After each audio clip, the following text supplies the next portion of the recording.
नमस्कार, आप नेशन भारत के साथ मैं हूं राकेश। कांग्रेस ने मुख्यमंत्री नीतीश कुमार पर जबरदस्त हमला बोला है। कांग्रेस के एमएलसी प्रेमचंद मिश्रा ने मुख्यमंत्री नीतीश कुमार पर सीधा सीधा आरोप लगाते हुए कहा कि आप मुख्यमंत्री की तरह नहीं, एनडीए के नेता के तौर पर काम कर रहे हैं। उन्होंने आरोप लगाया कि आप जेडीयू और भाजपा के विधायकों से वीडियो कॉन्फ्रेंसिंग के माध्यम से फीडबैक ले रहे हैं, लेकिन कांग्रेस और आरजेडी के 106 विधायकों के फीडबैक की चिंता आपको नहीं है। उन्होंने कहा, महामारी के इस दौर में राजनीति नहीं करिए और बिहार की जनता जो चल रही है उसमें हमारे विधायकों का फीडबैक भी लीजिए। बिहार के क्वारंटाइन सेंटर की हालत बेहद खराब है और आप सिर्फ अपने अधीनस्थ अधिकारियों के फीडबैक पर ही काम कर रहे हैं। उन्होंने ये भी आरोप लगाया कि बिहार के food and civil supplies minister झूठ बोलकर जनता को गुमराह करने का काम कर रहा है। बिहार में कोरोना संक्रमित मरीजों की संख्या में रोज वृद्धि हो रही है और प्रवासी बिहारियों के लिए जो क्वारंटाइन सेंटर बनाए गए हैं वहाँ कुव्यवस्था का ये आलम है कि बिहार सरकार उन्हें भोजन और पेयजल की व्यवस्था तो नहीं कर पा रही है, पुलिस के लाठी डंडे जरूर उन्हें खाने को मिल रहे हैं। अगर अपने ही राज्य में अपने ही प्रवासी मजदूरों को भोजन मांगने पर पुलिस लाठियां मारती है, बांका के समूहगंज में हाथ तोड़ दिया पुलिस के डंडे ने, और मुख्यमंत्री जी लंबे लंबे दावे करते हैं, अपने अधिकारियों से रोज वो वीडियो कॉन्फ्रेंसिंग करते हैं, पहले अपने मंत्रियों से भी किया, कल उन्होंने अपने भाजपा के विधायकों से भी किया, इससे पहले जेडीयू के विधायकों से किया, जेडीयू के नेताओं से फीडबैक लिया।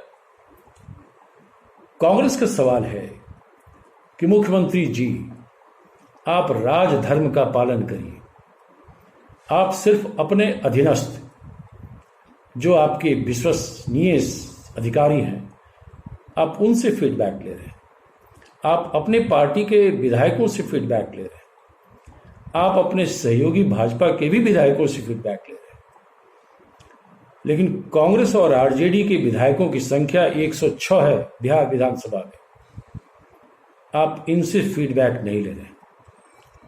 आपके और भाजपा के विधायकों की संख्या 122 है तो कांग्रेस और आरजेडी की विधायकों की संख्या 106 है।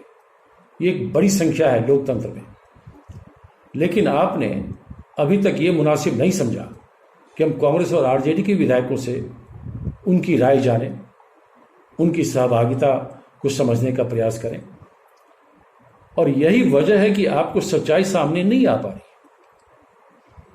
पूरे राज्य में कुव्यवस्था है प्रवासियों को लाने को लेकर, प्रवासियों को लाने के बाद की स्थिति को लेकर, लेकिन आप प्रसन्न हैं, आप कह रहे हैं बड़ी अच्छी व्यवस्था है। मेरा सीधा आरोप है आप राजधर्म का पालन तो बिल्कुल ही नहीं कर रहे हैं, आप राजनीति कर रहे हैं, आप मुख्यमंत्री के तौर पे काम नहीं कर रहे हैं, आप एनडीए के नेता के तौर पे काम कर रहे हैं, आप जेडीयू के नेता के तौर पे काम कर रहे हैं। अगर आप मुख्यमंत्री के रूप में काम करते होते तो आप विपक्ष के विधायकों से भी राय लिए होते और आपको स्थिति भिन्न नजर आती। जो गड़बड़ियां हो रही हैं क्वारंटाइन सेंटर पर, खाने पीने को लेकर, लोगों को सोने का इंतजाम नहीं है, शौचालय का इंतजाम नहीं है, यह परिस्थिति साबित करती है कि वहाँ बड़े पैमाने पर गड़बड़ियाँ हो रही हैं। और क्या यही एक वजह तो नहीं कि आपने वहाँ पत्रकारों के प्रवेश पर भी पाबंदी लगा दी? तो लोकतंत्र में अगर कोई सत्ता में बैठा आदमी, सत्ता में बैठे लोग विपक्ष की बात न सुने और मीडिया पर पाबंदी लगा दे तो समझ लेना चाहिए कि दाल में काला नहीं, पूरी दाल ही काली है। अतः मुख्यमंत्री जी राजधर्म का पालन करिए, विपक्ष के विधायकों से भी राय लीजिए और मीडिया पर लगे पाबंदी को खत्म करिए। आपको समझ में आ जाएगा कि आपके अधिकारियों ने जो आपको फीडबैक दी है और आपके विधायकों ने जो आपको फीडबैक दी है उसमें जमीन आसमान का फर्क है। आपके अधीनस्थ लोग तो आपको वही कहेंगे जो आप सुनना चाहते हैं। आप महामारी के समय कम से कम राजनीति न करिए, मुख्यमंत्री के तौर पे काम करिए, तो बिहार के लोगों का भी भला होगा और इस महामारी से लड़ने में कहीं न कहीं हमें सफलता मिलेगी और हम कोरोना के संक्रमण से अपने लोगों को भी बचा पाएंगे और जो लोग बाहर से आ रहे हैं उनके लिए अच्छी व्यवस्था करने में सफल हो सकेंगे। और एक चीज़ और मैं जोड़ना चाहता हूँ मुख्यमंत्री जी, पिछले 3 सप्ताह से मैं देख रहा हूं कि आपका फूड सप्लाई मिनिस्टर बार बार कह रहा है कि हमने केंद्र को भेजा है 16 लाख लोगों के अनाज देने के लिए, और रामविलास पासवान जी केंद्र के मंत्री जो बिहार के ही हैं वो कह रहे हैं नहीं, हम एक दाना अनाज नहीं देंगे, आप हमको नाम बताइए किन के लिए आपको अनाज चाहिए। यह क्या स्थिति है मुख्यमंत्री जी? और मैं तो ये समझ नहीं पा रहा हूं, या तो आपके मंत्री झूठ बोल रहे हैं या केंद्र के मंत्री को आपके मंत्री के द्वारा दिए गए लिस्ट पर कोई भरोसा नहीं है। उनको लगता है कि कहीं ये अनाज भी भ्रष्टाचार की भेंट न चढ़ जाए। लेकिन जो भी स्थिति हो, मैं यही समझ नहीं पा रहा हूं कि रामविलास पासवान जी के परिवार के 4 व्यक्तियों को बिहार की जनता ने पार्लियामेंट में भेज कर रखा है, आज से नहीं कई सालों से। उसके बावजूद भी अनाज और राशन देने में वो आनाकानी कर रहे हैं। ये दुर्भाग्य की बात है। एनडीए में कैसे कैसे लोग चुनकर गए हैं और कैसे कैसे लोग पदों पर बैठे। बिहार की जनता के क्रोध से डरिए।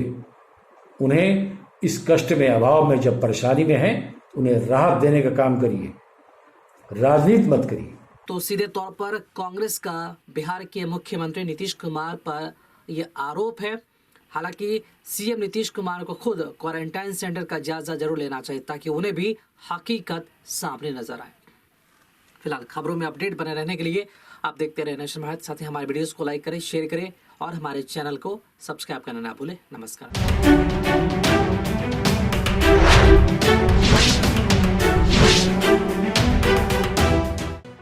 लेटेस्ट खबरों से जुड़े रहने के लिए हमारे चैनल नेशन भारत को सब्सक्राइब करें और बेल आइकन को दबाएं ताकि कोई खबर छूट न पाए।